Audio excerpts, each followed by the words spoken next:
Equinox ce soir à Yaoundé. Comme une fois, depuis lundi, nous sommes dans la capitale. Ils sont plus d'une centaine de personnes arrêtées dans le cadre de ce qu'il convient d'appeler l'affaire MRC contre le gouvernement. Parmi elles, des militants, des sympathisants et surtout des dirigeants du mouvement pour la renaissance du Cameroun, au rang desquels Maurice Kamto, le président. Interpellé pour la plupart à Douala, et ce dans les conditions peu orthodoxes, c'est pour le dire, le cas de Célestin Diamène sur son lit d'hôpital. Ces personnes ont toutes été conduites dans la nuit de lundi à mardi à Yaoundé et sont gardées à vue dans 4 centres. Le GMI, groupement mobile d'intervention le soir, le groupement spécial d'opération, le commissariat central numéro 1 et le secrétariat d'État à la défense. Seulement, après les premières auditions de mercredi dernier et après la signification des charges contre lui, Maurice Kamto a décidé, d'après son porte-parole, de cesser de s'alimenter. Maurice Kamto, garde à vue, la grève de la faim. Madame, Monsieur, c'est le fait du jour.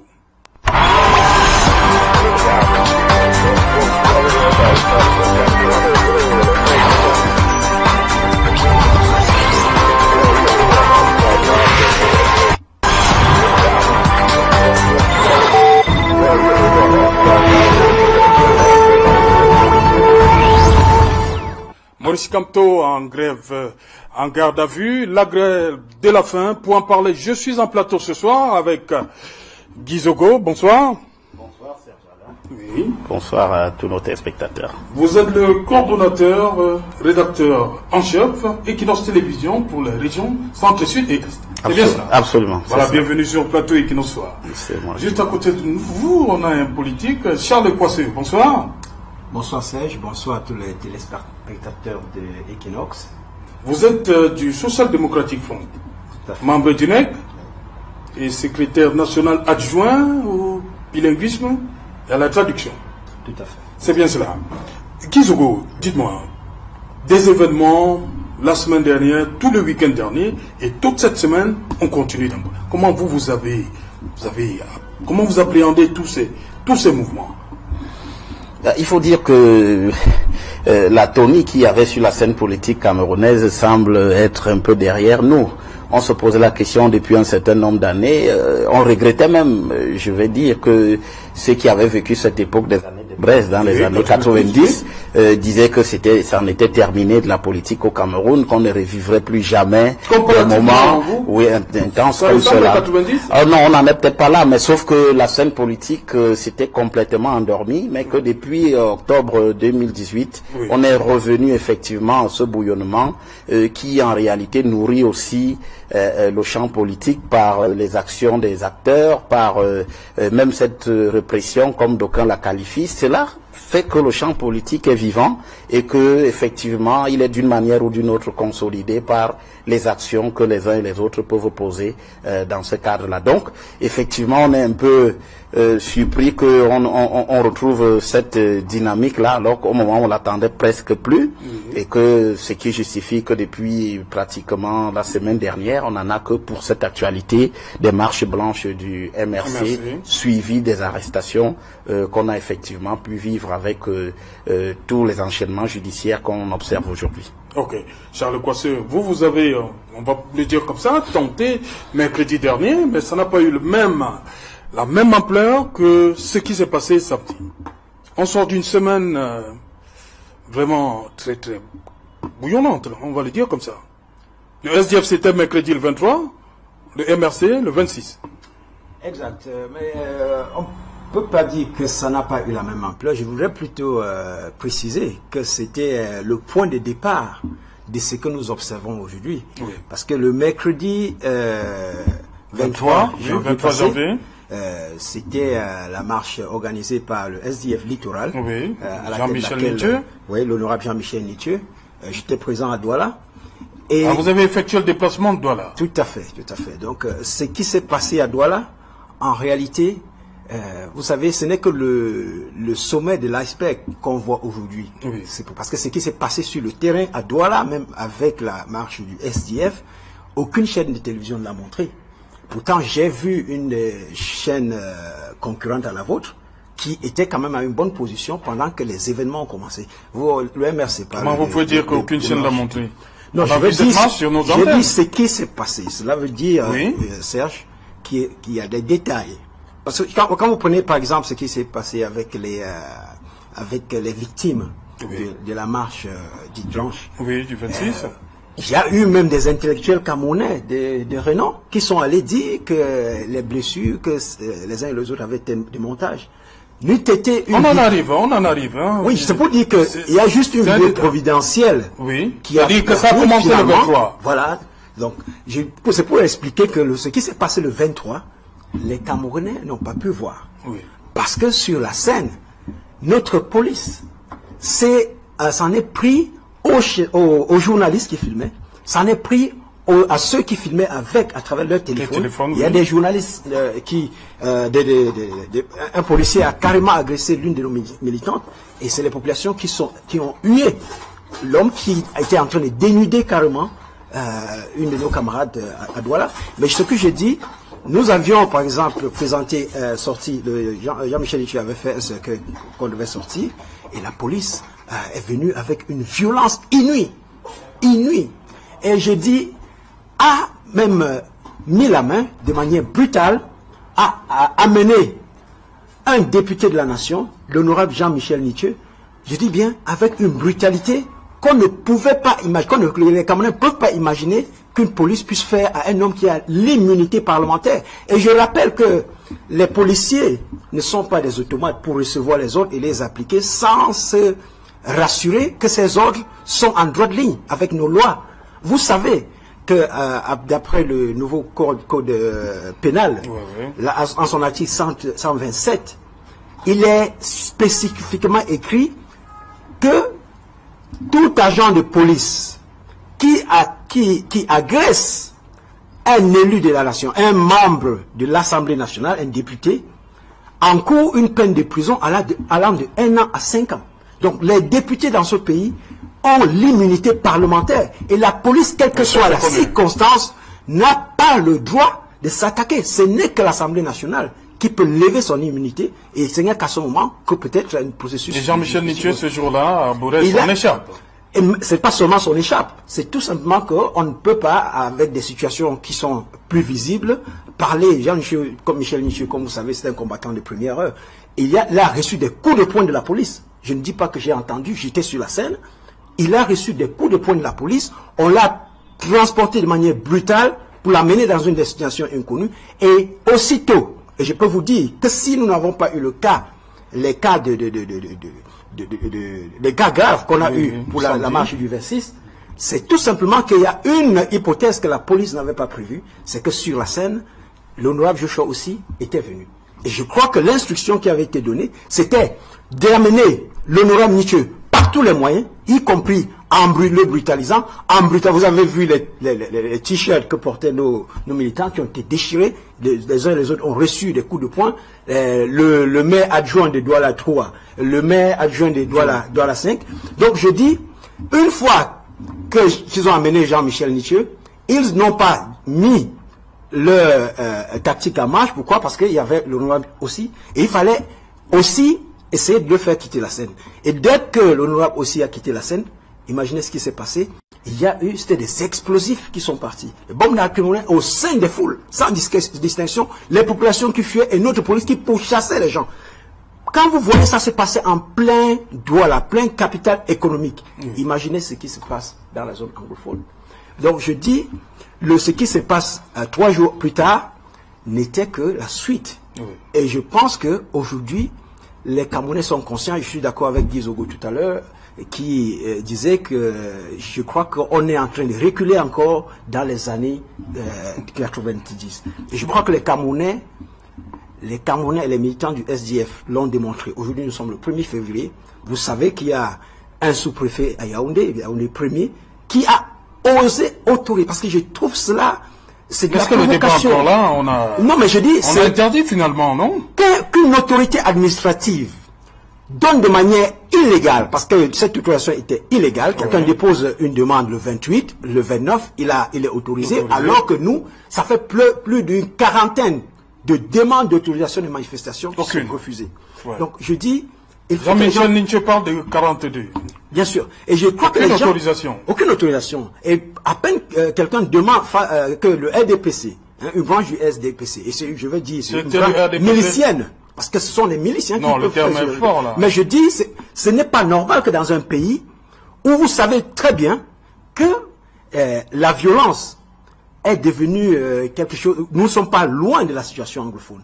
Que vous alliez demander et directement le sous-préfet vous autorise un jour plus tard, et l'objet de votre marche, c'est d'aller marcher contre la marche des autres. Mais si vous faites votre marche, faites votre marche. Si vous n'avez pas de marche à faire, restez chez vous.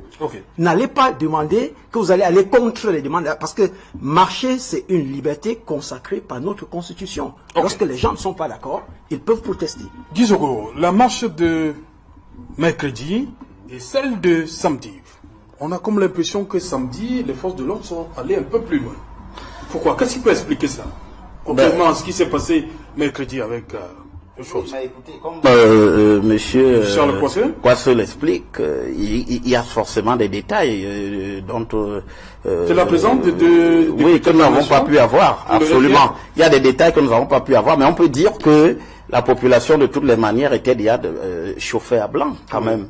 Il faut savoir que les mouvements, c'est effectivement quelque chose de continu. Lorsqu'on fait le mouvement politique, effectivement, je comprends que le SDF nous explique très bien que ce n'est pas simplement à mettre à l'actif du MRC pour dire que la marche du 26 en tant que ne commence pas là, ce 26. Il y a des choses qui se passent avant. C'est un peu comme l'UPC qui commence le 10 avril 48 et il va ouvrir la voie effectivement à tous les autres Camerounais. Les autres partis politiques vont arriver en 1951. Nous allons arriver à une floraison de partis politiques et ensuite passer par le parti unique et revenir dans les années 90 au multipartisme. Donc, il y a effectivement une agrégation de toutes ces actions-là et on le comprend très bien. Donc, la marche du samedi avec le MRC, elle est un peu considérée comme la suite de ce défi-là, de ce défi de ces interdictions des manifestations, et on peut comprendre aussi en faisant le lien que la répression a été à la hauteur donc de ce que le défi lui se poursuivait effectivement malgré les premiers soubresauts qu'il y avait eu avec le SDF le 23. Donc globalement on est monté dans la puissance de la répression effectivement, puisque comme je le disais, le SDF lui-même, on connaît le SDF, 26 mai 90, à Bamenda, ça s'est commencé dans le sang, et le SDF a eu cette habitude, effectivement, de prendre la rue, d'aller au-devant des situations, au moment où c'était très chaud, où le régime était encore véritablement très attaché à une répression brutale. Et ça, c'est ce qui s'est poursuivi. Et donc, le MRC continue dans cette logique-là, et la répression, c'était pour dire aux Camerounais, il ne faut pas penser que ça va se continuer comme cela. On va mettre un terme à tout cela en frappant fort pour que cela serve d'exemple aux uns aux autres. Ok, Guizoko, je reste avec vous. Maurice Kamto a été auditionné, entendu mercredi dernier, mais on l'a appris sur ce plateau hier, à travers son porte-parole, Olivier Bibou-Nissak, qu'il entamait une grève de la faim. Est-ce que pour vous, ça veut dire quoi? Quelle est la symbolique? Mettre la pression sur le pouvoir? Oui, c'est mettre la pression sur le pouvoir. Vous savez ce que disait Steve Biko, qui était un grand leader de la cause sud-africaine. À Steve Biko qui disait, il y a des silences qui font un bruit insoutenable. Voilà. Alors, lorsque vous avez décidé, l'arme de la grève de la faim est une arme vraiment qui fait un bruit insoutenable. Vous ne parlez pas, vous ne mangez pas. De par votre position, vous exercez une pression énorme parce que, quoi qu'on dise, Maurice Kamto, ce n'est pas n'importe qui. C'est, en dehors du professeur que nous connaissons tous, c'est également le deuxième à l'élection présidentielle. On imagine donc sur le plan politique, Maurice Kamto est en train de... Oui, absolument. C'est quelqu'un qui a un poids, qui pèse un poids certain, quoi qu'on dise. C'est le deuxième à l'élection présidentielle. Alors, vous n'imaginez pas qu'au sorti d'une élection présidentielle, vous vous retrouvez avec le deuxième qui est à l'article de la mort, qui est en garde à vue, qui décide de ne plus s'alimenter. C'est préoccupant. Parce que après 2 jours, 3 jours, on peut nous dire qu'il est passé des vies à trépas. Donc, c'est quelque chose qui peut être extrêmement explosif et extrêmement dangereux pour le régime, puisque que feraient les partisans de Maurice Kamto s'il lui arrivait effectivement un malheur? Donc aucun régime politique ne peut en réalité concevoir que le deuxième à une élection présidentielle ne peut non seulement le concevoir, mais peut très mal arriver à digérer le fait que le deuxième à l'élection présidentielle se retrouve incarcéré, embastillé, et même de surcroît à devoir arrêter de s'alimenter. C'est un vrai problème, et je crois que c'est le moyen de pression le plus fort que le leader du MRC peut exercer sur le pouvoir à l'heure actuelle. Charles Kouassé, on va un peu parler d'un adversaire, hein, Maurice Kamto, le MRC. Cette façon de faire, on l'a dit, c'est la pression. Il met la pression sur le pouvoir, parce qu'il exige qu'en même temps, que tous ceux qui ont été arrêtés dans le cadre de ce que j'ai appelé affaire MRC gouvernement soient libérés. Vous croyez que ça peut prospérer, cette méthode? Je pense qu'il est dans son rôle de leader d'un parti politique de défendre l'intérêt de tous ceux qui sont avec lui là-bas. Et d'ailleurs, je vais vous dire, vous vous rappelez quand même qu'il y a 2 jours, vous m'avez invité à votre émission, mais je vous ai dit que je ne pouvais pas défaire votre invitation parce que je devais aller moi-même voir la situation de ceux qui... Parce que j'ai un ami parmi eux, Valsero. Oui. Donc je suis allé moi-même. Ah, vous avez rencontré Valsero? Je n'ai pas pu, et c'est ça qui n'est pas... Il se trouve où exactement? Voilà, à travers les informations que nous avons recoupées, à travers vos collègues et son épouse, il se trouverait au GSO, voilà, au GSO en Vannes. J'y suis allé, mais lorsque vous voyez le déploiement des forces de la police aux alentours, dans les encablures de cette institution-là, oui, vous vous demandez si on est vraiment en paix à Yaoundé. C'est un peu comme si on se retrouvait, je comprendrais si on était à Bamenda ou à Boya, parce que c'est quand même carrément une situation de guerre civile là-bas. Mais, en plus, je suis allé pour demander, d'ailleurs, on me dit que les heures de visite, c'est à 17h. Il était 18h25 à ma montre. J'ai dit, bon, c'est des 17h, à quelle heure? Il dit non, les visites sont terminées. Je dis, mais, donc les visites se font pour combien de minutes? Et plus tard, j'ai demandé, mais je viens voir Valsero, est-ce qu'il est ici? Ils m'ont dit, non, Valsero ne se trouve pas ici. Mais quand même, la source qui m'informe ne peut pas se tromper sur le lieu de détention de son mari, de son compagnon. Voilà, son compagne. Donc ce que je veux dire, c'est quoi? C'est que il faut, parce que nous sommes dans une situation de dictature insidieuse qui commence à se manifester de la façon la plus visible, pour que ceux qui doutaient encore maintenant se rendent compte qu'effectivement ils sont dans un pays qui est parmi les plus dangereux au monde. Parce que lorsque vous êtes détenu, je voudrais rappeler, vous avez encore des droits, y compris le droit à la visite. Vous avez là, ils sont juste y compris gardés à vue. Hein, et je vous rappelle que ce n'est pas seulement ça. Il y a même quelques-uns d'entre vos collègues qui sont là-bas. Parce que vous savez que ils ont été libérés tout à l'heure. Sous condition. Mais ça, vous savez qu'ils ont passé 2 jours sans que même leur patron ne sache où ils étaient. Mais ce n'est pas normal. Pourquoi notre gouvernement est si frileux? Moi, je ne comprends pas. Si vous venez de gagner une élection, pourquoi avez-vous peur que les gens aillent manifester? Dans tous les cas, si vous avez gagné, vous n'avez pas peur que quelqu'un a manifesté, puisque ce sera la manière la plus simple de prouver que cette personne n'est pas populaire.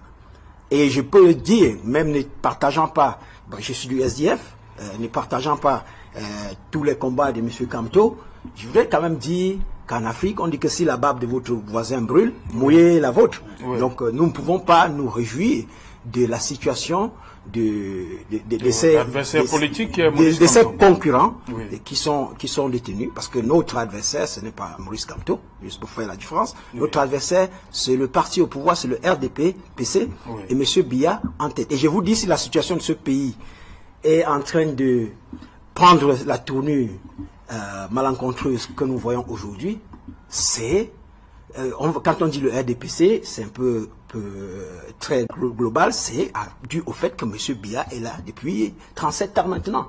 Je vous dis, le cordon de la guerre dans ce pays, c'est M. Biya. Si il pouvait, s'il s'écartait aujourd'hui, vous vous rendriez compte que toutes les situations de crise que nous avons dans la partie septentrionale à l'est et dans le nord-ouest et au sud-ouest, vous devez voir que les choses devaient être plus calmes. Vous devez voir que même ceux qui cherchent la sécession aujourd'hui devraient être un peu plus prêts à venir s'asseoir pour rediscuter notre vivre ensemble. Un thème que j'aime pas beaucoup parce que perverti par le pouvoir en place. Donc je dis, c'est quand même pas normal que nous sommes dans un pays où des individus pensent qu'ils sont au-dessus des lois. Il faut qu'ils se rendent compte qu'il y a un moment, même s'ils ont reçu des instructions, ils doivent rendre compte. Regardez le nombre de ministres, membres du gouvernement de M. Biya qui sont en prison. Mais eux, certains d'entre eux agissaient de la même manière. Mais si on leur avait dit que le même système les aurait mis dans cette situation, ils n'auraient pas accepté. Mais quand un sous-préfet autorise une marche comme ce qui devait se passer aujourd'hui. Et heureusement que nous, au SDF, c'est pour ça qu'on a dit, il faut que les camions soient attentifs. Nous avons décidé de marcher aujourd'hui et nous étions prêts à aller, parce que je ne vois pas un sous-préfet ou un policier qui devait venir me dire, vous n'avez pas le droit de marcher, c'est autorisé. Ça fait près d'une dizaine d'années qu'on nous interdit de marcher dans ce pays. Et ça va aller ainsi. Chaque fois que le gouvernement va faire du 2 poids 2 mesures, dès qu'il y aura une mesure qui favorise la marche de quelqu'un, n'importe qui, nous serons prêts à aller manifester. Il faut que le pouvoir le sache, c'est le peuple qu'ils doivent représenter. Et il ne faut pas que les individus croient qu'ils sont au-dessus du peuple. C'est le peuple qui est toujours au-dessus. Quelle que soit la durée de la nuit, le jour finit toujours par arriver. Donc, je pense que aujourd'hui, la situation au Cameroun est telle que si le gouvernement ne prend garde, nous allons effectivement nous retrouver dans la situation des années 90. Nous n'avons pas besoin de plus de morts. Il y en a déjà trop. Et je parle même à certaines personnes qui sont même au sein du gouvernement, mais qui n'ont pas le courage de leurs opinions. Et beaucoup sont mécontents de la situation. On a vu le comportement de certains Camerounais à l'étranger et je vois déjà des gens tirer des conclusions. Oui, c'est M. Kamto. Je ne suis pas là pour défendre Kamto, je suis du SDF dans tous les cas. Il dit que ce sont les Camerounais qui réclamaient quelque chose, qui sont allés casser. Mais je voudrais expliquer pour ceux qui profitent de cette situation pour dire oui, c'est des Camerounais méchants. Lorsque vous créez le trouble, vous invitez des cow-boys dans le trouble. Et je pense que il n'y a pas meilleur cow-boy dans ce pays que nos gouvernants. Ce sont des cow-boys. Regardez le nombre d'institutions qui ont brûlé dans ce pays. Et généralement, ce sont les services comptables qui brûlent. Je crois qu'on est d'accord là-dessus. Regardez l'Assemblée nationale qui a brûlé tout récemment. Regardez certains ministères. Les bureaux qui brûlent, c'est tous les bureaux où il y a les papiers, où il y a de l'argent, où il y a les vrais dossiers. C'est pour dire quoi? C'est pour dire quoi? Non, je voulais en venir à ceci. C'est que une ambassade, ce n'est pas un lieu où le premier venu passe pour entrer. Circuler à Yaoundé, vous regardez comment les sécurités des ambassades sont faites. Il y a au moins 3 niveaux de sécurité. Mais justement, le ministre a dit dans sa sortie, se plaint que, entre guillemets, l'État français laissait faire. Non, mais c'est pour commencer à nous dire quoi? Que l'État français ne les soutient pas dans leurs actions ou qu'on a un problème. Parce que je crois que tous les Camerounais savent que si M. Biya est là aujourd'hui, c'est parce que la France le maintient au pouvoir. Hein? Donc, on ne peut pas créer une telle confusion. Je voulais expliquer qu'il y a eu des pêcheurs en eau trouble qui en ont profité. Je dis que vous regardez une ambassade, il y a plusieurs niveaux de sécurité. Hein? Il y a la sécurité du pays d'accueil, il y a la sécurité du pays d'origine, il y a la sécurité privée. Et ça, on n'en parle pas beaucoup, hein, Guizoko. Voilà, donc c'est ce que je veux la expliquer. responsabilité même de nos représentants. C'est ça. Il y a la sécurité privée. Sécurité intérieure. Oui, mais mais remarquez quand même une chose, que dans tout ça, vous n'avez pas trouvé une seule personne dite blessée. Hein? Parce que vous croyez quand même que quand on dit que vous êtes agent de sécurité, vous êtes agent de l'autre. Moi, j'ai rencontré un policier ici qui a pris une balle dans la tête parce qu'il protégeait un haut placé de la République. C'était son rôle. Et c'est le rôle de l'agent de sécurité. Donc, quand on vient, on dit qu'on a cassé. Mais vous ne voyez aucun blessé. Parce que pour casser, il faut qu'on casse quand même ceux qui sont là pour sécuriser. Donc, ça veut dire que il y a des gens qui ont profité, parce que nous sortons quand même d'une histoire rocambolesque de près de 3 000 milliards qui ont été détournés par rapport à la CAN. Et vous savez que ça passe généralement par certains circuits, y compris par les ambassades. Parce que quand les entreprises viennent, ils sortent d'un pays, il y a différents circuits. Donc, lorsqu'on vous dit qu'on a cassé en France, on a cassé en Allemagne, on ne vous présente pas les victimes. On vous dit pas qu'on a tabassé, par exemple, l'agent de sécurité de l'ambassade, on vous dit pas que quelqu'un a résisté en tous les cas, et on vous dit de surcroît qu'on a volé les disques durs. Mais excusez-moi, un disque dur coûte 20 €. Vous ne voyez pas quand même un homme, un Camerounais de la diaspora aller casser une ambassade? Non, ça dépend de ce qu'il y a à l'intérieur, monsieur Kouassé. Mais qu'est-ce qu'il va faire avec un Comment vous disque dites dur ça? qui porte? Mais qu'est-ce qu'il y a dedans? Il n'y a rien. Non. Il y a rien, et puis il ne peut pas s'en servir. Oui. Il peut pas, parce que si c'était un disque dur, je peux dire, et l'État français, oui, on va dire, il va aller fabriquer les passeports français pour donner aux autres immigrés qui n'ont pas de papier. Oui. Mais qu'est-ce qu'il va faire avec les actes de naissance des Camerounais et le passeport? Moi, je ne vois pas. Il n'y a pas beaucoup de gens qui sollicitent nos passeports pour venir ici.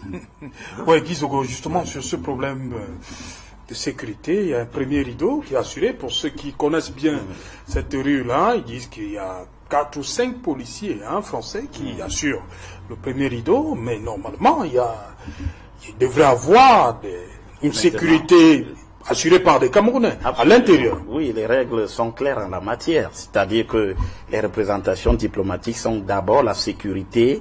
Le premier rideau sécuritaire est assuré par le pays accréditant. C'est-à-dire que celui qui abrite l'ambassade, effectivement, du Cameroun, en l'occurrence celle de Paris, celle de France à Paris. Donc il y avait qu'il fallait des soldats, des policiers français.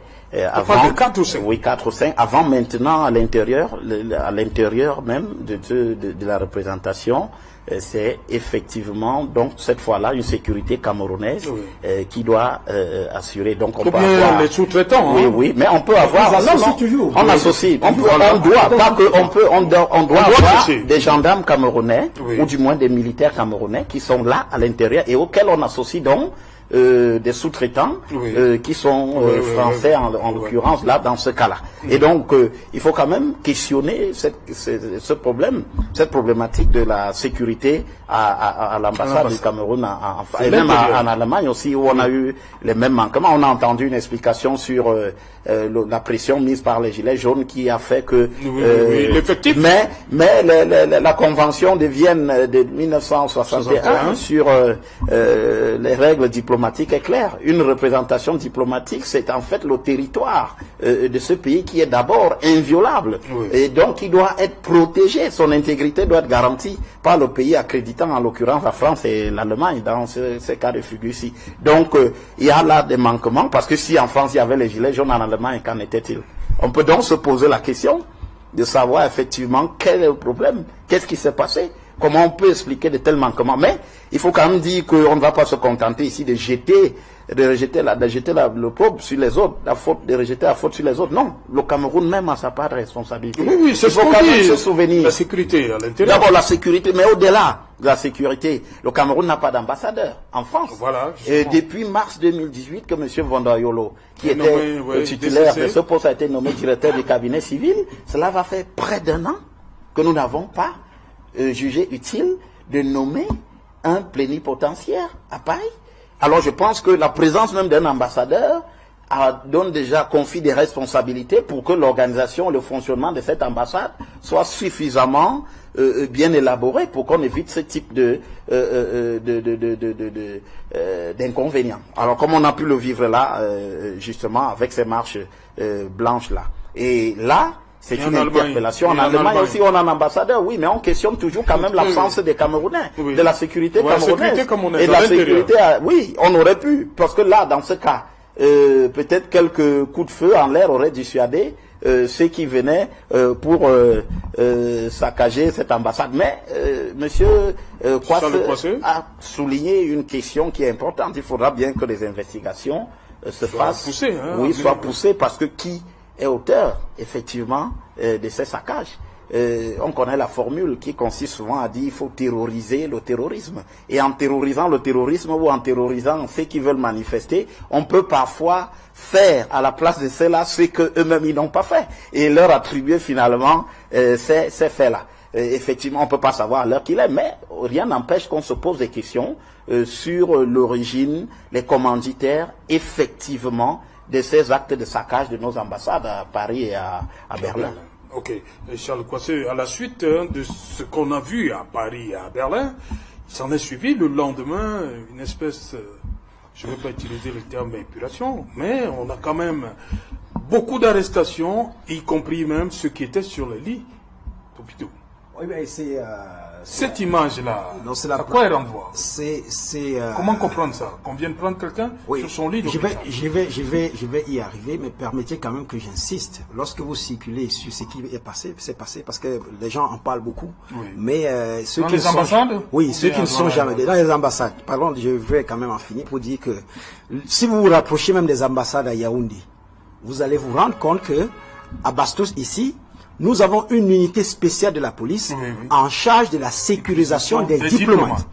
Si vous vous approchez même de la maison privée des ministres, hein, moi je suis voisin d'un, vous arrivez, vous allez vous rendre compte que il y a au moins 5 différents corps de sécurité qui assurent. Et ça, le ministre Sadi l'a dit dans sa déclaration. Tout à fait. Il réclame la réciprocité.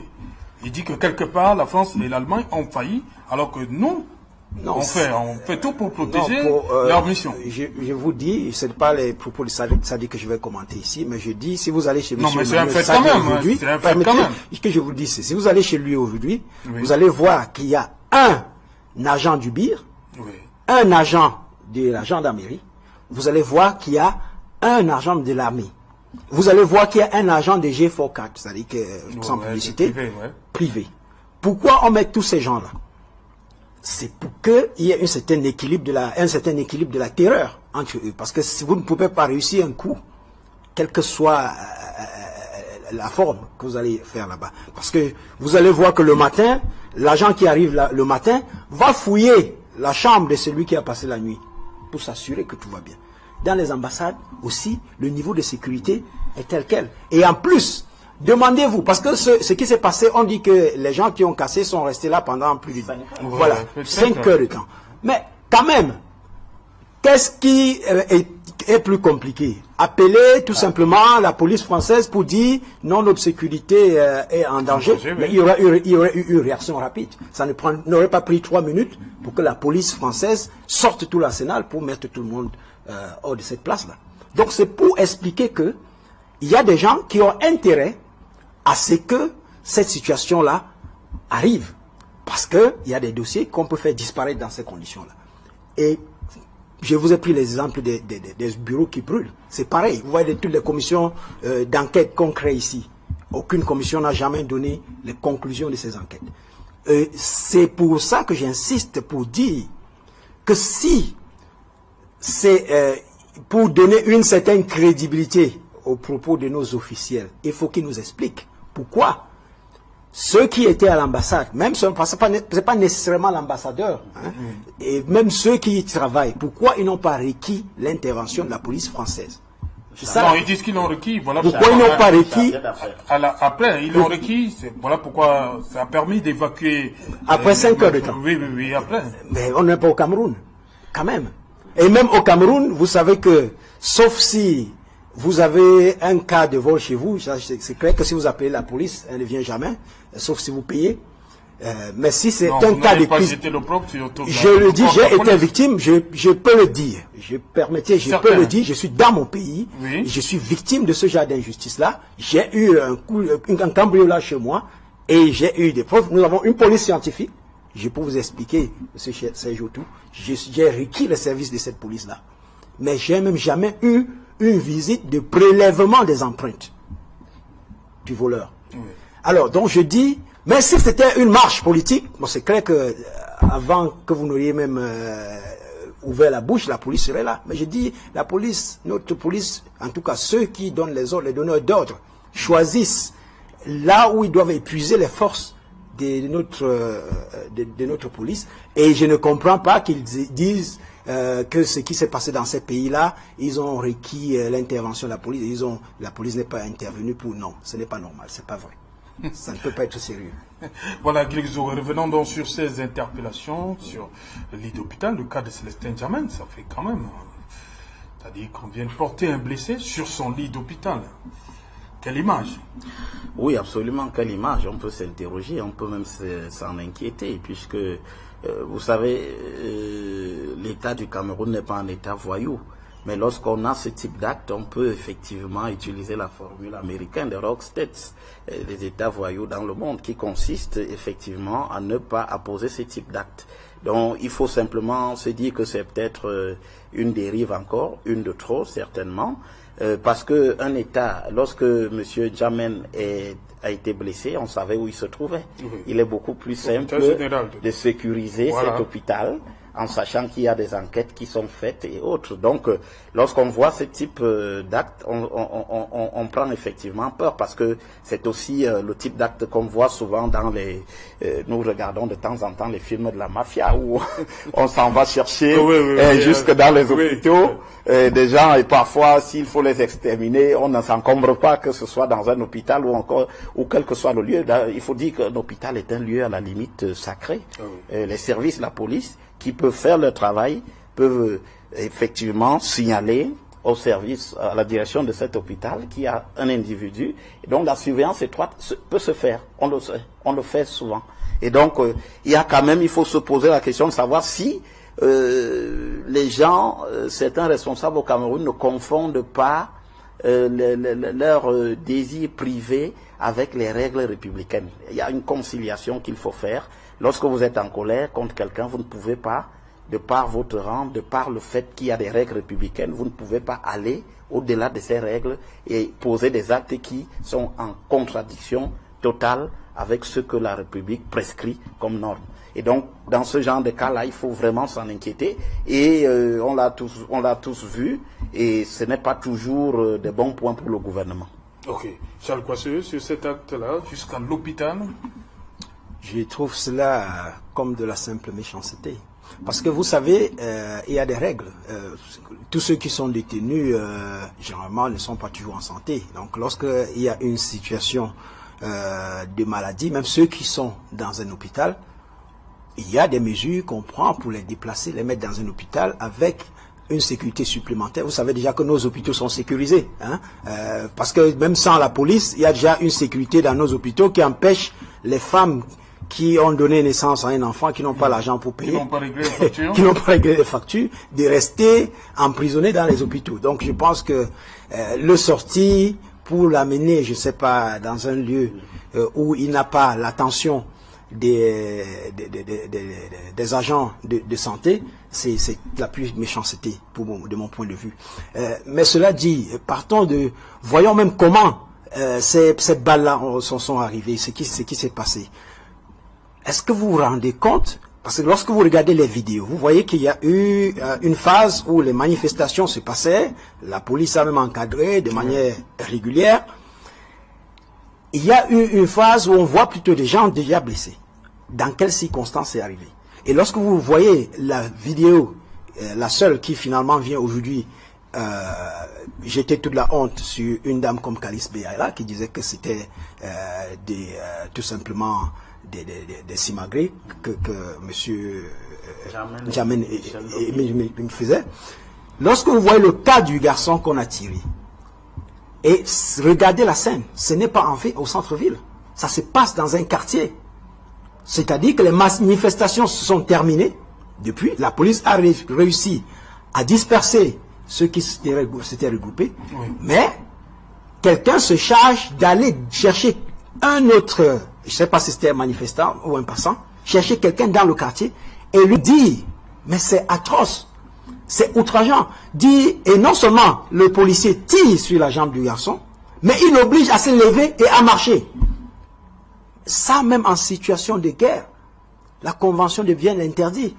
Lorsque vous avez déjà maîtrisé votre haine, même si c'est un adversaire de guerre, vous n'avez plus le droit de le torturer. Vous n'avez plus le droit de tirer sur lui. Mais qu'est-ce qui s'est passé dans la tête de nos agents de force de l'ordre pour qu'ils se retrouvent à mettre notre pays dans une situation que personne ne peut comprendre? Donc, est-ce que c'est les instructions, et c'est pour ça que j'ai dit, les gens doivent savoir qu'il y a une grosse bavure, malheureusement, qui est... Oui, mais non, c'est une bavure. Fait une grosse victime. Oui, on peut le dire, mais il y a une culture de la torture aussi qui existe au Cameroun. Et donc, on n'a pas fait la part des choses, c'est-à-dire qu'il y a une continuité entre ce qui s'est passé sous le régime Ahidjo et ce qui se passe sous le régime Biya. Alors, on n'a pas eu le temps de faire la part des choses. Il aurait fallu avoir un arrêt à partir de 1990 pour régler cette question de la torture. Donc, vous savez, Abel Eyinga a écrit un livre très intéressant, Mandat d'arrêt pour cause d'élection, où il consacre tout un chapitre sur la question de la torture au Cameroun. Donc, vous avez le CNR aujourd'hui qui abrite tranquillement des bureaux de la direction de la sécurité du territoire, alors que ce même CNR a été le lieu où on a tué des centaines de Camerounais. À la limite, il devrait rester un musée pour que les Camerounais se souviennent que ici, on a torturé des gens, on les a tués pour leurs opinions politiques. Donc, il y a tout un melting pot qui fait qu'on n'a fait aucun distinguo, et la culture de la répression, de la torture, pas de la répression, la culture de la répression, de la torture, elle reste très très ancrée. Ok, merci. Dans un instant, on va continuer. On va donc faire un tour à Yaoundé où nous attend Nadine Yambou pour le 20h, comme tous les vendredis. Nadine Yambou, et je vous retrouve après pour la suite. Equinox Soir, deuxième partie, le temps du débrief, toujours en compagnie de mes invités. Tout de suite, madame, monsieur, la pause journal.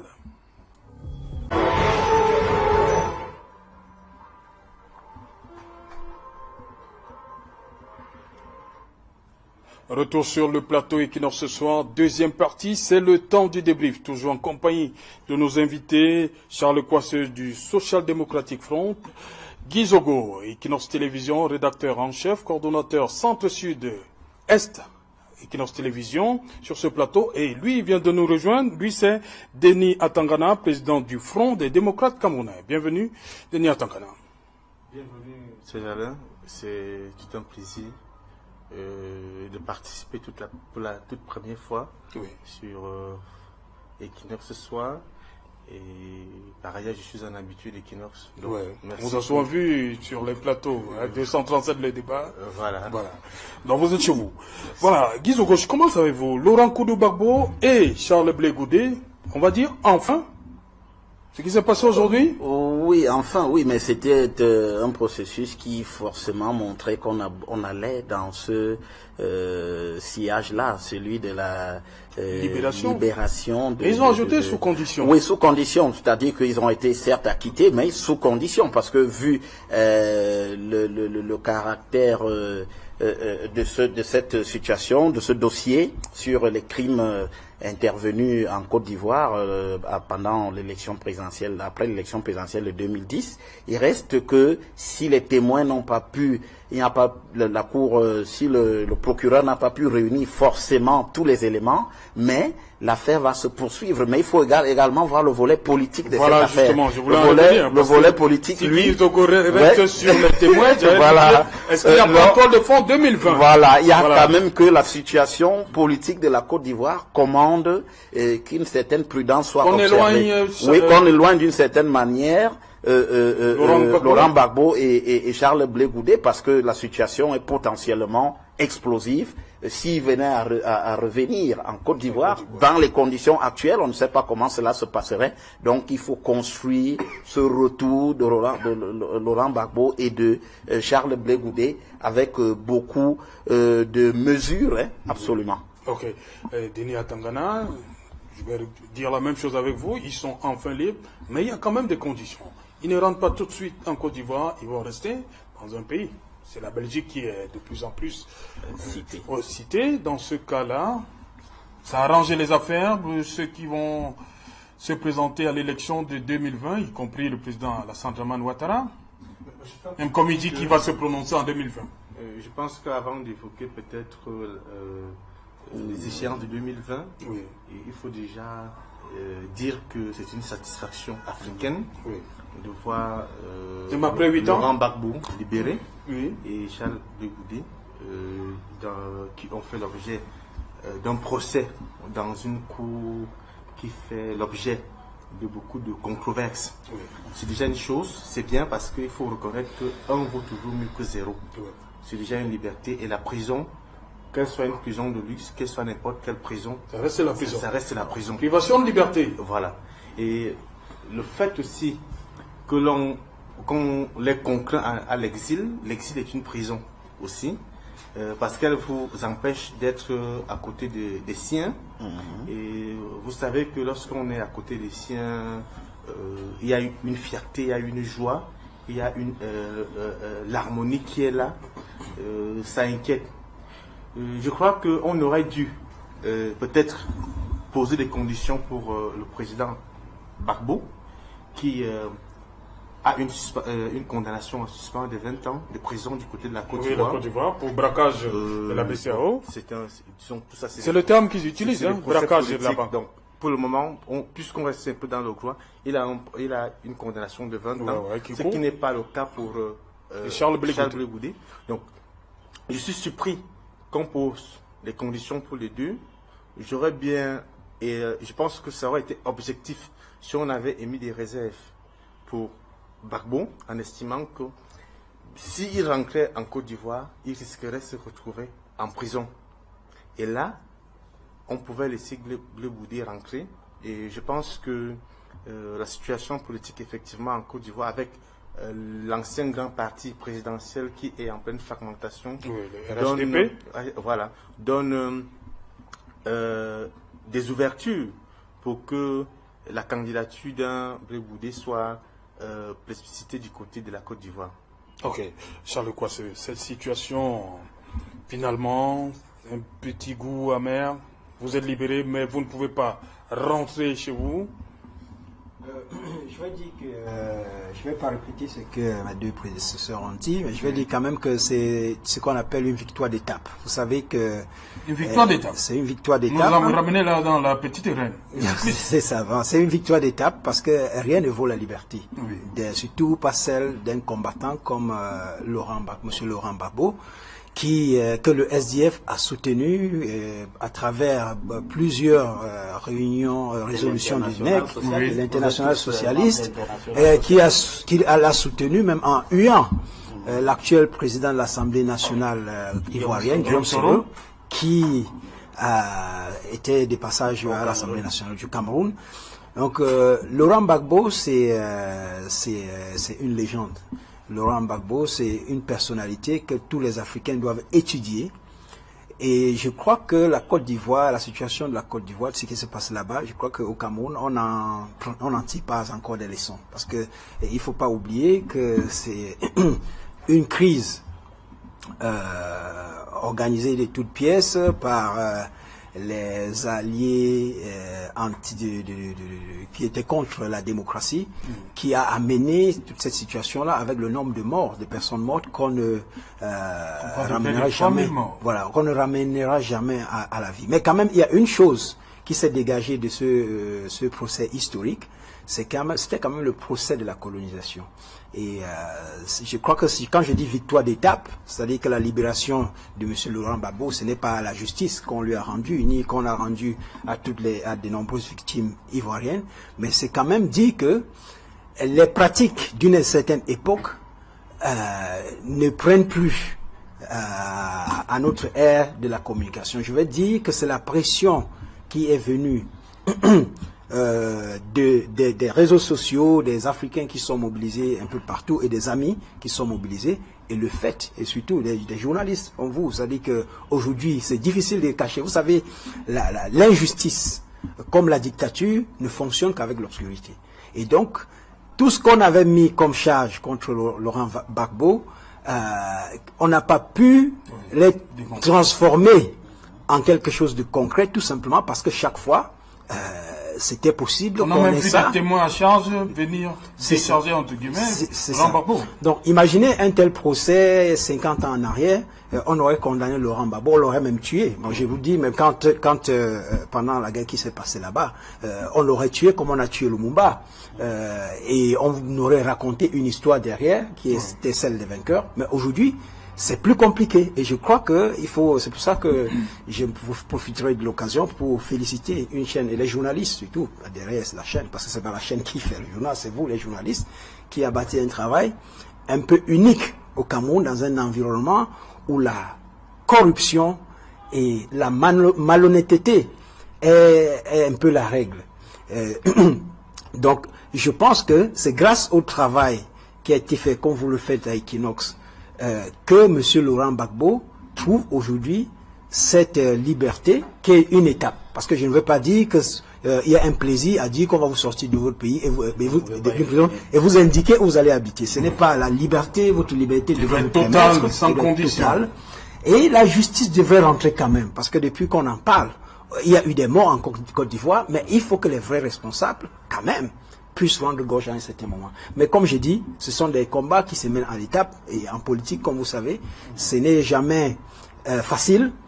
Et je crois que tout le monde devrait être content aujourd'hui de voir que M. Laurent Gbagbo est libre et que peut-être à travers cet exemple, désormais, ceux qui croyaient qu'ils maîtrisaient les tenants et les aboutissants des situations de troubles, de guerre, comme on voit dans notre pays, que ça ne passe pas toujours. Ok.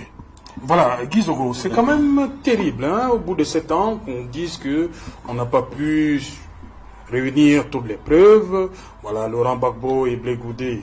Laurent Gbagbo, c'est plus de 7 ans, Blé Goudé un peu moins, et que, voilà, la décision est rendue le 15 janvier, acquittement, mais le bureau du procureur fait appel, il passe encore 15 jours, et aujourd'hui, 1er février, on nous dit, on met sur la table les conditions. C'est quand même bizarre. Oui, c'est effectivement bizarre, comme vous le dites, mais ce qui ressort en filigrane de tout cela, c'est l'impossibilité ou c'est l'incapacité des acteurs politiques ivoiriens à résoudre la crise politique qu'il y a dans ce pays depuis 1993, à la mort de Fouet-Boigny. À l'arrivée d'Henri Konan Bédié. Donc globalement, les principaux acteurs politiques ivoiriens n'ont pas pu résoudre les divergences politiques qui les opposent. Et que même... Vous êtes parti du concept d'ivoirité? Oui, mais il est parti du concept d'ivoirité, il est parti de ce que la succession de Fouet-Boigny a été quelque peu tumultueuse. Et donc, à partir... C'est le président de l'Assemblée qui... Oui, qui devait succéder, mais il s'était trouvé que Alassane Ouattara avait émis donc des objections par rapport aux capacités de monsieur Henri Konan Bédié, ce que Bédié n'a pas accepté, et a donc sorti du chapeau la question de l'ivoirité. Donc même les alliances qui ont été faites de manière circonstancielle entre 93 et 2000 d'abord, entre d'une part Konan Bédié à un moment donné et Gbagbo pour écarter d'une certaine manière Ouattara, et beaucoup plus tard Ouattara lui-même qui est revenu sur la scène pour prendre le pouvoir. Il n'y a pas véritablement eu d'entente. Il n'y a pas véritablement eu de volonté de construire la paix en Côte d'Ivoire. C'est un problème majeur. Et cette question déborde sur l'espace international. Et le Ouattara a pensé que en envoyant Gbagbo à la Cour pénale internationale, il réglait le problème, définitivement le problème d'un adversaire politique qui lui restait en travers de la Gbagbo en sort plus fort. Mais Gbagbo en sort finalement et constitue encore une entrave pour Monsieur Ouattara. Et je peux penser d'ailleurs à partir de ce moment-ci que inéluctablement Ouattara sera candidat à l'élection présidentielle de 2020. Absolument, en 2020 pour contrôler une fois de plus la scène politique. Donc on n'en a pas terminé globalement avec la bataille. Donc la vraie question aujourd'hui, c'est que quand est-ce que les acteurs, les principaux acteurs de la scène politique ivoirienne, c'est-à-dire Henri Konan Bédié, Laurent Gbagbo et Alassane Ouattara vont décider définitivement de fumer le calumet de la paix. Ça, la réponse à cette question va résoudre l'équation ivoirienne. Vous croyez que c'est possible? Parce que là, aujourd'hui, il y a une espèce d'alliance entre guillemets. Oui, mais l'alliance actuelle entre Gbagbo et Konan Bédié, je n'ai pas envie de dire que c'est encore une alliance. Oui, elle est circonstancielle. En politique, d'ailleurs, tout peut être circonstanciel. Mais j'ai envie de dire que cette alliance va provoquer une réaction. C'est d'ailleurs le cas du côté du RHDP. Et c'est une réaction où il y a au moins une inconnue que Bédié et Gbagbo n'ont pas à l'heure. Si c'est Ouattara qui détient les rênes du pouvoir, et il peut en user sinon en abuser. On a cette épée de Damoclès de 20 ans d'emprisonnement, ce qui pèse sur la tête de Gbagbo. Donc il peut même encore essayer de le maintenir hors de la scène politique ivoirienne en disant, bien, en agitant cet épouvantail. Vous êtes condamné pour le braquage de la BCAO. Ben, écoutez, on va vous garder là-dedans. Donc la situation peut rester très très complexe, à condition que, si on veut en sortir, vraiment, les acteurs politiques, les principaux acteurs politiques ivoiriens, les 3 que j'ai cités, doivent chercher à sortir par le haut pour donner la possibilité à la Côte d'Ivoire de se construire un environnement politique serein et apaisé. Denis Atangana, Laurent Koudou Gbagbo, qui ne peut pas rentrer, on va le dire comme ça, en Côte d'Ivoire, est-ce que ça ne fait pas l'affaire on va le dire comme ça, Pascal Affi-N'Guessan, qui est président reconnu du FPI, reconnu par les autorités ivoiriennes, et de Alassane Dramane Ouattara? Cette situation arrange et Affi-N'Guessan et Ado, qu'on maintienne Laurent Gbagbo très loin de la Côte d'Ivoire pour 2020, même étant libre. Je crois que il y a le droit de résidence. Oui.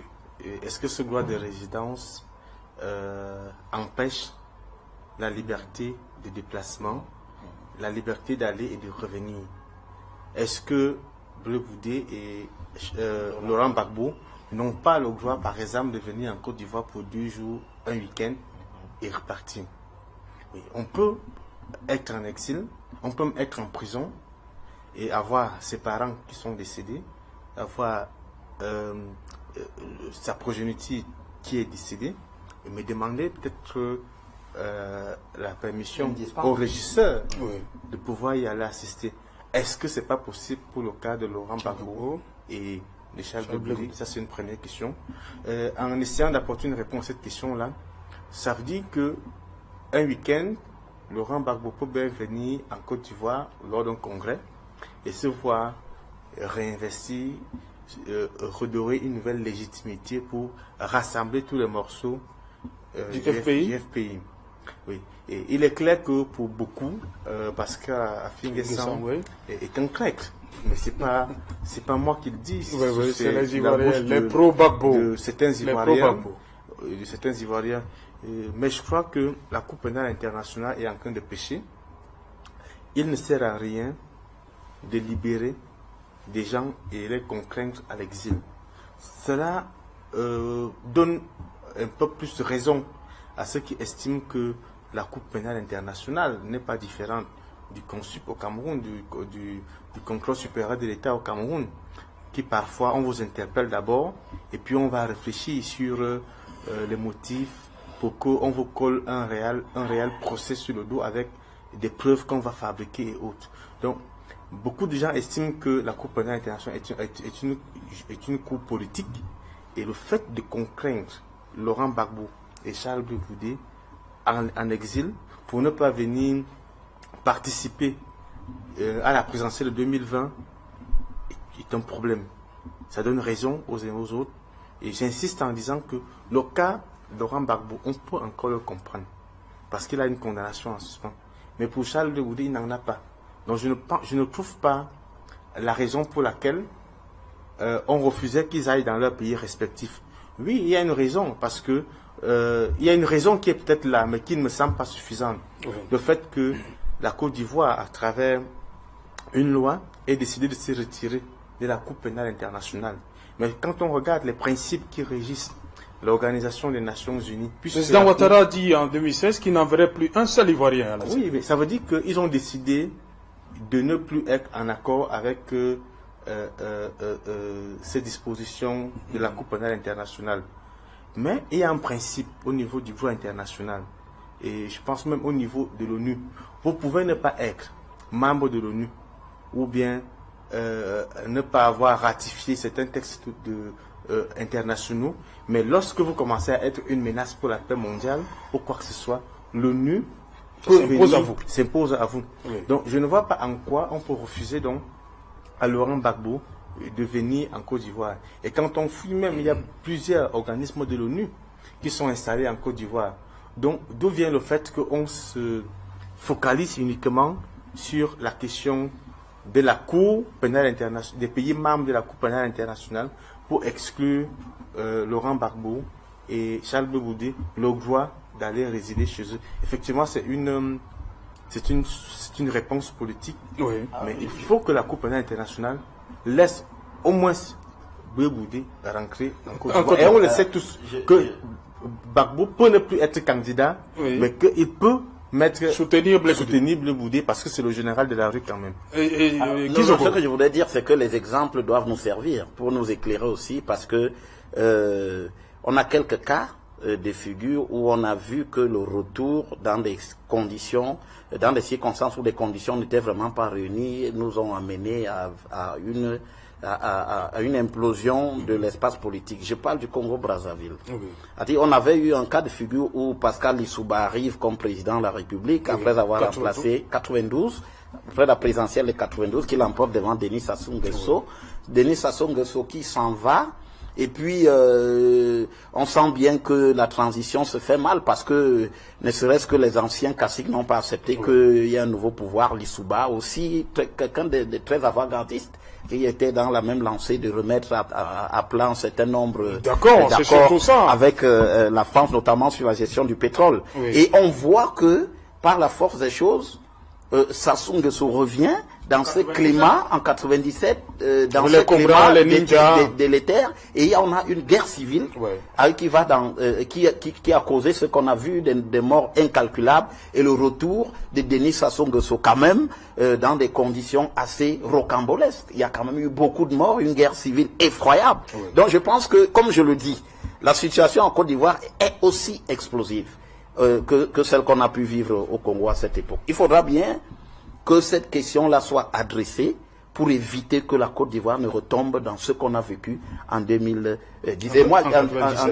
En 2010, Mais moi, je pense, ce que je pense aussi, c'est que il est important que les principaux acteurs politiques en Côte d'Ivoire trouvent le moyen de vivre ensemble, un modus vivendi. Parce que ce n'est pas en envoyant des gens à la Cour pénale internationale que vous résolvez le problème. La preuve, c'est qu'on a envoyé Gbagbo, le problème n'a pas été résolu. Et Gbagbo reste encore aujourd'hui un acteur incontournable de la scène politique ivoirienne. Donc le vrai débat, c'est de discuter, de s'assurer qu'effectivement, on peut faire la politique sans recourir à l'élimination physique de l'adversaire. Pas politique. On aurait pu faire un code de bonne conduite. Oui, mais ça c'est clair. On aurait pu faire un code de bonne Autant de choses ne sont pas exclues. Pour que les deux le signent. Absolument. De retour en Côte d'Ivoire. Oui, moi je dis que ce serait par exemple une solution. Justement, Charles Coissé, parce que c'est justement ça que le procureur a brandi. C'est-à-dire on a peur que le retour, surtout on a dit que les victimes, parce qu'on a suivi des reportages, dès qu'on a annoncé que Gbagbo serait libre, on a fait une série de reportages où on donnait la parole aux victimes qui disaient que non, on n'est pas d'accord pour son retour. Est-ce qu'on n'a pas, on va le dire comme ça, préparé les Ivoiriens à ce que Gbagbo ne rentre pas au pays? Oui, vous voyez que je ne suis pas très disert sur ce sujet parce que je ne parle pas, j'aime pas trop parler des autres parce que nous avons une situation, nous avons des graves problèmes au Cameroun. Souvent on accuse le Cameroun et a raison d'être trop impliqué dans les affaires des autres et lorsqu'il s'agit des affaires des Camerounais, ils deviennent muets ou alors ils deviennent tout simplement ils rentrent dans les mauvais temps. Mais quand même, je vais dire quelque chose par rapport à ce que Guy Zogo a dit tout à l'heure, en comparant avec le cas du Congo-Brazza. Je voudrais plutôt dire que je ne vois pas la même situation. C'est un cas de figure complètement différent. Dans le cas du Congo-Brazzaville, où Sassou Nguesso est revenu après avoir perdu les élections contre Pascal Lissouba, il n'est pas revenu par ses propres forces. Le directeur général de ELF, voilà, l'a dit clairement, c'est lui, donc c'est la France qui a armé. Donc il pouvait trouver n'importe qui. C'est qu'à ce moment-là, je crois qu'il voyait quelqu'un qui a goûté au plaisir du pouvoir et il sentait que lui, ayant toujours l'appétit, il pouvait porter donc toute la milice qui allait finalement... Quelqu'un qui a servi leurs intérêts, parce que Pascal Lissouba est venu une espèce de rupture avec... Voilà, ce qui n'a pas plu. Et donc c'était un cas de figure différent. C'est-à-dire que je ne vois plus, puisque Gbagbo est foncièrement anti-français lorsqu'il s'agit de la politique officielle française, même s'il est de culture très française. je ne le vois pas en train de prendre une armée financée par la France pour revenir en Côte d'Ivoire. Donc c'est un cas de figure différent. Et pour dire sur ce que Denis disait tout à l'heure, non, parce qu'on n'a pas, Gbagbo n'a pas deux nationalités. Et je crois que ça pose un vrai problème à la Cour pénale internationale. Parce que vous savez que une cour ne peut pas n'a pas le droit de rendre quelqu'un apatride. Si M. Gbagbo était comme certains de nos dignitaires ici, qui portent des doubles passeports, ils auraient résolu son problème très facilement. On lui aurait fait ce que notre gouvernement a fait à notre meilleur écrivain de l'instant, c'est-à-dire que lui retirer un de ses passeports pour lui dire carrément, tu n'es plus, lui retirer le passeport ivoirien, pour lui dire, tu n'es plus ivoirien. Ce qu'on a fait à Patrice Ganan ici, par exemple, pour lui dire de rentrer. Or, aucune cour ne peut retirer la nationalité à quelqu'un, surtout lorsque la personne n'en a qu'une. Donc je veux dire que M. Gbagbo garde encore tous ses droits en Côte d'Ivoire. Et ce qu'on a fait là, c'est tout simplement de la politique. Ce n'est plus de la justice. En choisissant de les envoyer là-bas, en disant qu'ils posaient des risques sécuritaires pour la Côte d'Ivoire. Mais les vrais risques sécuritaires pour la Côte d'Ivoire, c'est ceux qui protègent. Et tout à l'heure, vous avez cité les protagonistes, mais vous oubliez que le président de l'Assemblée nationale ivoirienne, Guillaume Soro, c'est le plus dangereux actuellement. Voilà. Parce que c'est lui qui était à la tête de la rébellion, et il a encore les armes, il sait manier les armes. Je crois que M. Ouattara qui est au pouvoir, bien qu'il en ait profité, il ne se connaît pas les pistes de la guerre comme celui qui a géré la rébellion. Donc je pense que c'est lui qui est le vrai problème pour la Côte d'Ivoire aujourd'hui. Et si on peut donner un certain crédit, si on peut donner un certain crédit, si on peut donner un certain crédit à la promesse de M. Ouattara de ne plus se représenter comme candidat, on peut dire que Guillaume Soro, qui a beaucoup de comptes à rendre aux Ivoiriens, parce qu'il y a eu beaucoup de victimes, et je crois qu'il était la source de la plupart de ces victimes-là, il a intérêt, pour sa propre survie, de se battre, soit pour garder sa fonction de président de l'Assemblée nationale, soit pour viser le poste de son ami d'hier, M. Ouattara. Kizogo, après le cas Uhuru Kenyatta, Jean-Pierre Bemba, maintenant on a Laurent Koudou Gbagbo et Charles Blé Goudé. Décidément, la Cour pénale internationale, certains disent même qu'il faut la dissoudre. On n'a plus sa raison d'être. À monter ses limites. Non, je ne partage pas cet avis. Je pense qu'il faut également que les Africains évitent de se soustraire de tout questionnement sur un certain nombre d'attitudes sur l'espace politique.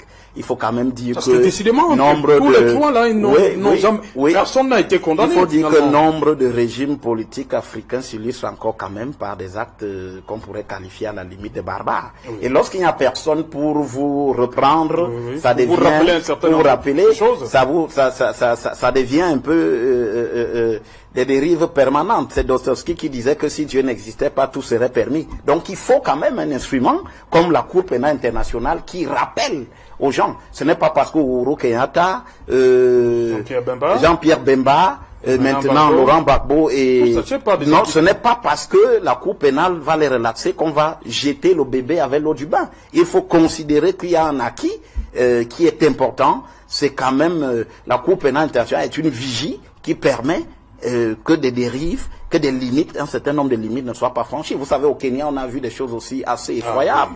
Il se trouvait quand même très, très difficile de devoir assigner un chef d'État élu, ce qui ne veut pas dire qu'Uhuru Kenyatta a été exempté, exonéré de tous les crimes qui ont pu être commis là-bas. Non, il y a une vraie question. Il faudra effectivement qu'il y ait une sorte de contrôle permanent sur les régimes politique africaine. C'est vrai qu'on dira Bush a tué à gauche, tel a tué ceci, pourquoi on ne le fait pas là-bas, mais nous avons besoin aussi de ces contrôles, puisque souvent dans nos États, la justice reste aux ordres. On ne va pas le nier. Denis Atangana, je pense que même au niveau de la Cour internationale, la justice est aux ordres. Il faut se poser la question. Oui, on l'a vu avec ce cas-ci. Voilà. Il faut se poser la question qui finance le salaire des magistrats de cette cour-là, le personnel de cette cour. Je ne suis pas parenté à un membre qui travaille à la Cour pénale internationale. Vous n'êtes pas gambien. Voilà. Mais je pense que s'il fallait aujourd'hui la dissoudre, ça va augmenter le chômage dans le monde. Mais pour des raisons politiques, je pense qu'elle n'a pas du tout sa place, surtout pour les Africains. Au niveau de la CEMAC, nous avons une cour de la CEMAC, mais jusqu'ici qui n'a pas rendu beaucoup de jugements, qui ne sert à rien, mais elle sert à quelque chose, elle emploie quand même quelques gens. Bon, c'est pas mauvais. Bon, au niveau du continent africain, nous avons également une cour de justice et des droits de liberté qui est là et qui a même jusqu'à une charte qui devrait régir l'organisation de la démocratie, de la résolution des conflits. Absolument. Bon, qu'il ne faut pas forcément dissoudre pour des besoins politiques, parce qu'elle emploie aussi. Si vous allez de ce côté-là, c'est quand même pas moins de 100 employés. Et aujourd'hui, l'Afrique a besoin des structures qui peuvent employer. Donc, ça ne sert pas à grand-chose de les dissoudre. Si on peut les garder de façon symbolique, ça peut être utile. Mais là où nous devons travailler, c'est sur la maturité de nos hommes politiques.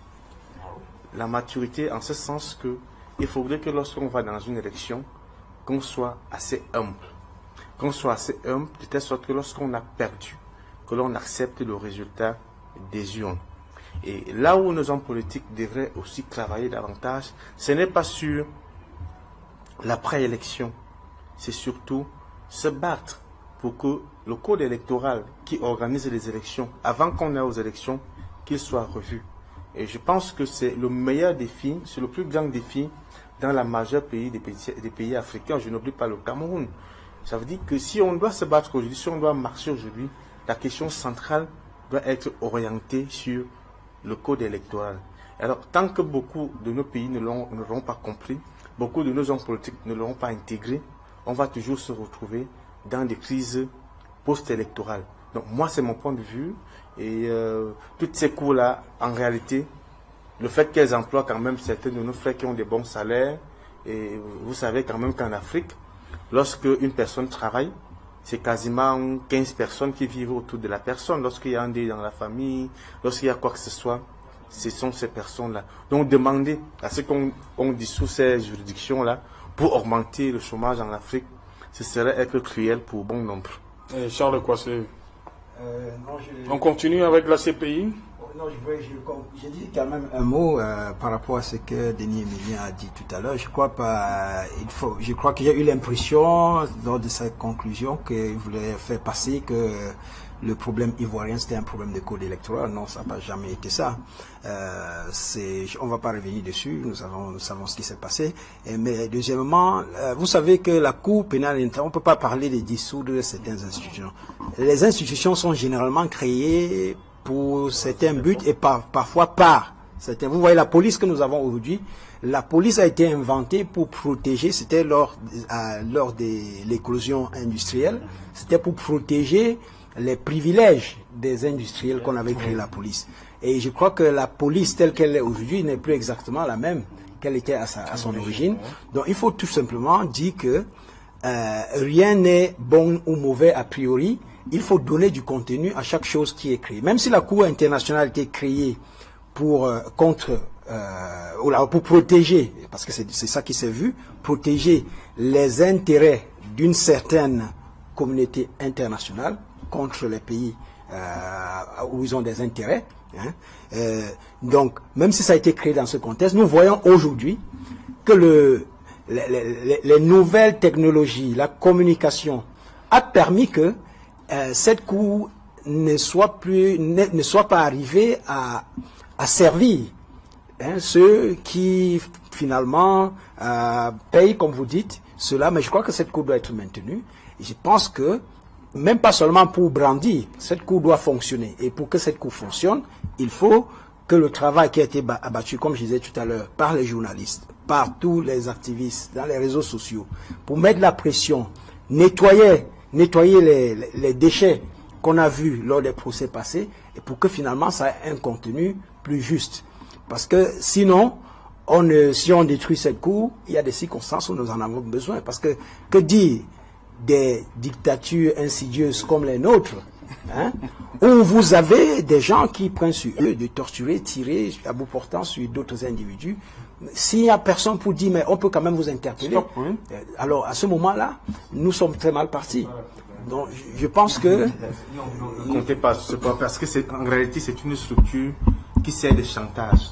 le chantage Non, des dirigeants qui ne servent pas les intérêts des Ce autres. que je dis, c'est que nous devons travailler pour lui donner un contenu à notre faveur. Donc c'est un mal nécessaire que de l'emploi. Non, pas seulement pour l'emploi, mais c'est à long terme, on pourrait avoir une... Oui, mais si c'est pour des choses qui créent l'emploi, il y en a plein. Vous devez commencer même par les ONG que nous avons ici. Oui, qui en créent. Les ONG qui créent beaucoup d'emplois, mais même pas pour nous, pour les pays d'origine de ces ONG. Vous savez, chaque pays a son ONG ici. Ok, merci. Donc, c'est pas une affaire. C'est nous qui devons tirer le meilleur profit de ces institutions-là. Voilà, merci Charles Kwasse, merci Denis Emilia Tangana d'être venu.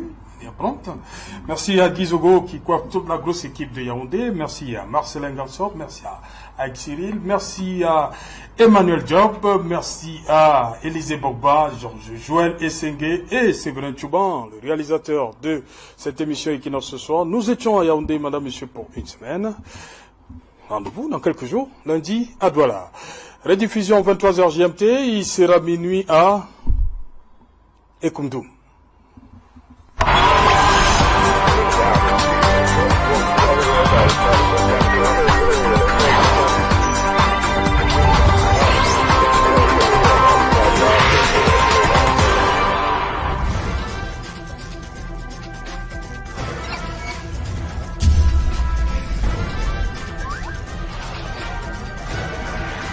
Equinox Télévision, au-delà de l'image, nous